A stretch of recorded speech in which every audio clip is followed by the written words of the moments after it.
This is Brigadier Frank Kitson in the early 1970s, retired eventually from the British Army as a highly decorated officer and also a knight. He only died quite recently in an advanced age early in 2024. He is quite an enigma and a hate figure, depending on what side of the argument or divide that you're on. But he was present in Northern Ireland in 1970-ish for a couple of years, not quite up to 1974 as far as we can discern. And he was also there at the same time as General Tuzo. And Kitson's stake in the game was pretty simply that he had been involved in Kenya at the as the post-colonial period came to an end, and dealing with the Mau Mau and developing tactics, asymmetrical tactics that wouldn't normally have been used by the military, because as the colonies began to collapse in Kenya, in Burma and Cyprus and Aden, it wasn't always like dealing with a conventional military force, i.e., either a guerrilla force or wherever. So he developed tactics. Frank Kitson developed tactics, and he's written widely about it. And in the military circles, the British military circles, he would be considered to be a preeminent theoretician and practitioner of the black arts. Dealing with counterinsurgency or counterterrorism. And we, of course, understand in the language of conflict that these are terms that the other side to the conflict would absolutely dispute, claiming legitimacy in their struggle against the oppressor on the other side.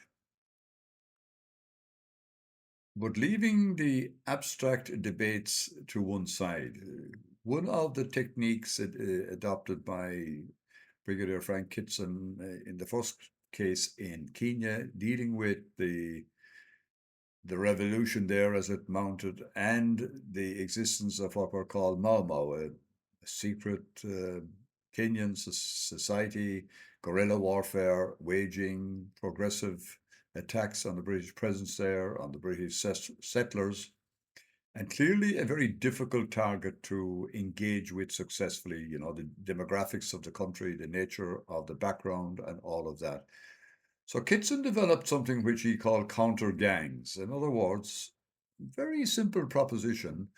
He would enlist the support of natives in Kenya, groups either for tribal affiliations or otherwise would be prepared to help, and the British effort in suppressing the Mau Mau insurrection, and engage in brutal contact with them, killings, imprisonment, very, very tough, not the Marquess of Queensberry rules, and basically using the one domestic entity to counter the other entity. And so that's the basic principle of counter gangs, is that if you can't engage to your satisfaction militarily with the other side, you invoke or invest in the support from a group within the country who, by their natural disposition, would take a different view to the insurrectionists. And in the northern context, of course, that's very easy to see, is that both the UVF and the UDA and any other splinter loyalist organizations with paramilitary organizations would clearly identify with the British system. And that was a basic principle. You would use those other groups, the UVF in the case that we're talking about here, but not exclusively, to counter the effects of the IRA. And you would engage with them in a dirty tricks methodology, a dirty war, and infiltrate their organization, but basically use every trick in the book to deal with them, using the native forces to do that. Certainly, the British and the British Army realized, even though they had security primacy in the north from early in the 1970s up to 1976, I think, they realized that this was not a conventional warfare, because the enemy was adopting guerrilla tactics, also extremely proficient in the use of explosives, and so this was not a target that you could engage with easily. One of the key issues, of course, of that was, apart from the overt physical battle, was the ability to infiltrate friendly forces into the IRA in this case, undermine them from the inside, and then similarly use the loyalist gangs to counter them in the military sense. And that was the basic philosophy of Kitson. Now, Kitson didn't remain in the north for very long, but long enough to leave a particular imprint. And of course, he was very popular, certainly with the elitist units in the military who understood the asymmetrical nature of the conflict. This was not the counter. This was not the normal thing that they would encounter in a conventional warfare scene, and these were methods that would give a result, albeit a short-term result. So that message was very welcome for his colleagues, who at this stage began to take heavy losses and clearly were at the pin of their collar to hold the situation. The RUC had been largely demoralized and fragmented, and hadn't yet, by the middle of the 70s, hadn't yet acquired a practical efficiency on their own side. The IRA were waging an extraordinarily violent campaign, resulting in many, many deaths, and some of their own members as well. For instance, in 1974, the year of the Dublin and Monaghan bombings, 294 people were killed in the conflict, in the Troubles conflict. In the previous year, in 1973, it was 253, and the worst year of the Troubles for the entire duration was 1972, with 476 killed. Now, that was also accompanied by all kinds of mayhem, robberies, murder, intimidation, bomb explosions. So the place was coming apart at the seams. And allied to that was the huge resistance that emerged from the Loyalist side, the Sunningdale Power Sharing Agreement. And they simply had the capacity to bring the numbers onto the street, as they did in 1974, particularly in the first weeks of May of 1974, but the signs were there to start with. And they were able to bring the province to a halt. And the British military had well recognized, and this was part of General Tuzo's doctrine as well as Frank Kitson, that it was totally impractical to treat the terrorists on the loyalist side with the same degree of dispassion as one would the IRA or any branches of the IRA. In effect, they would use them as the counter gangs. So the interesting proposition is, in what we're speaking about in the context of Dublin and Monaghan bombings, is to what degree that progression of thinking was institutionalized in 1974. We know, for instance, on the morning of the 17th of May 1974, 3 cars which were acquired by the UVF in Belfast made their way seamlessly through the north, and a north that was absolutely locked down with checkpoints and demonstrations, made their way effortlessly through the north, all the way down probably to Glenanne in County Armagh, and then subsequently down to Dublin, where they were used in the bombings in Dublin. Now, the other bombing attack, which was Monaghan, was a different form of attack. It was the more localized loyalist attack. So there was a great deal of freedom used on that day. In a previous video, I've spoken about the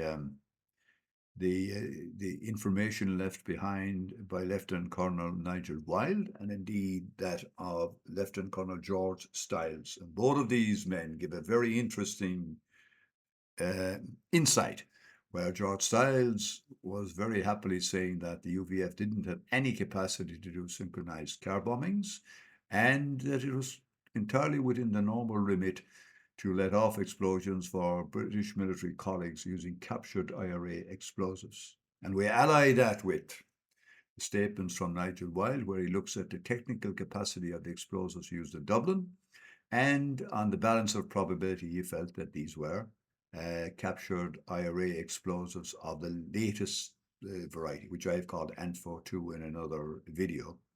And that was the progression that was adopted at that time. And you put those two things together, and then you look at the idea of having counter gangs and dirty tricks, and on the balance of probability is very likely that became the template of the Dublin attacks.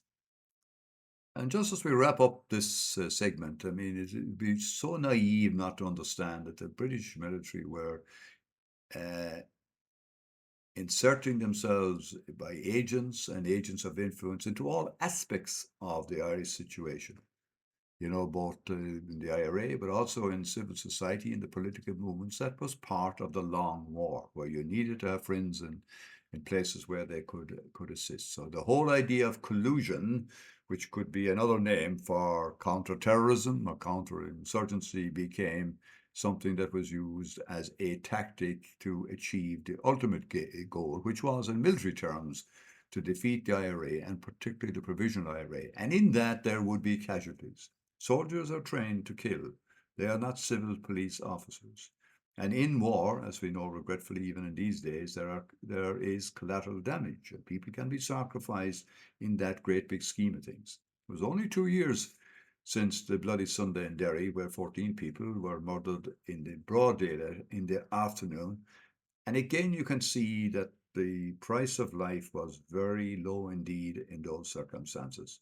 So it is entirely possible that these tactics of counterterrorism, counterinsurgency, counter gangs, and collusion found their expression in what happened on the 17th of May 1974. And of course, there is endless examples of different aspects of the British security apparatus colluding with loyalists, um, right down for the 30 years of the Troubles. It was a single part of their strategy for overcoming the opposition, the idea of colluding with the enemies. I mean, the old phrase is, the enemy of my enemy is my friend. And in that case, the loyalists were the enemy of my enemy, if I was British, and therefore they were my friend. Now, this is not a moral argument, it's a practical argument, and it's a pragmatic argument. And that is what happened in relation to the whole operation, in relation to dirty tricks and dirty war, and so on. However you package it, that was the strategy that was employed.